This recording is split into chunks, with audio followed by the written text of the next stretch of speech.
Hallo Leute, wie geht's euch? In diesem Video werde ich euch zeigen, dass die Mühe, die man sich gibt, wird nie im Sande verlaufen. Nur nach 2 Monaten konnte eine fleißige Lernende diese Frage so einfach beantworten. Die Frage war, was hast du heute vor? Sie hat nicht Akkusativ, Dativ oder die Präpositionen gelernt, aber ab und zu gebe ich Informationen über die kommenden Regeln. Das vereinfacht das Lernen. Also hört mal Leute.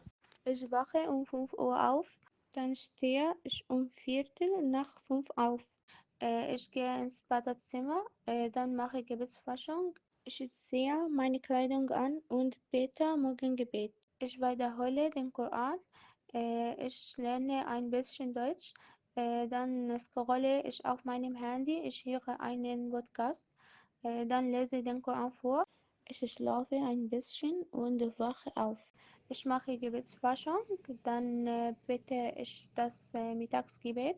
Ich helfe meiner Mutter beim Hausarbeiten, dann lese ich den Koran. Ich bete das Nachmittagsgebet und surfe im Internet.